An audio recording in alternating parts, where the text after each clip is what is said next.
भाई लोग समझो तुम लोग को ना बहुत ज्यादा प्यास लगी है। हाँ, यहाँ पर है ना 1 किलोमीटर पे ना तुम लोग को पानी मिलेगा और बराबर यहाँ पे ना 5 किलोमीटर पे तुम लोग को ठंडी चिल्ड बियर मिलेगी। तो तुम लोग अरे समझो बोला था ये। अरे भैया अब हमरो बियाह तो होगा। अब की ठंडी में हमार बियाह हो जाई। दादा रे दादा, अब अगले ठंडी भरे में 1-2 हमरो घरे चुन्नू मुन्नू घूमिए।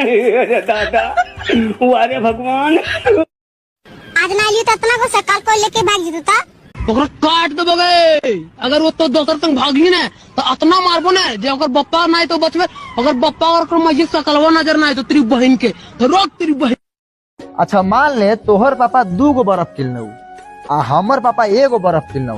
हाँ, ओकरा बाद अचानक बहुत तेज घाम निकलल। ठीक बा, तो हमर पापा के बर्फवा 1 गल गेल। हाँ, तो तुम ई बताओ मेरे पापा का तो गाइज मनी मिराज के बारे में अमेजिंग फैक्ट जिसे सुनकर आपके रोंगटे खड़े हो जाएंगे। मनी मिराज भारत के एक राज्य बिहार के किशनगंज जिले में जन्मे एक ऐसे कलाकार है जो कि अपने खुद के बल पर आज भारत में ही नहीं बल्कि विश्व के विभिन्न देशों में लोगों के दिलों पर राज करते हैं। यही नहीं, अभी और सुनिए। वो अपने वीडियो में वाइन्स वीडियो बनाने के लिए और वीडियो में कॉमेडी करने के लिए सबसे ज्यादा यूट्यूब सर्च किए जाते हैं और साथ ही विभिन्न प्लेटफॉर्म पर भी उसको ढूंढा जाता है। मनी मिराज एक बहुत बड़े स्टार है जो भोजपुरी भाषा में वाइन्स वीडियो बनाते हैं और ज्यादा पसंद किए जाते हैं। मनी मिराज की टीम में लगभग 10 से अधिक व्यक्ति है। आपको बता दें कि मनी मिराज का नेटवर्थ मतलब कुल संपत्ति $1 मिलियन है। और गाइज मैं आप लोग को यह भी बता दूं कि मनी मिराज पेशेवर भारतीय यूट्यूबर, इंस्टाग्राम स्टार और सोशल मीडिया सेलिब्रिटी है। वह कॉमेडी वीडियो और वाइन्स वीडियो अपलोड करते हैं। उनका जन्म 25 दिसंबर 2004 को किशनगंज बिहार में हुआ था।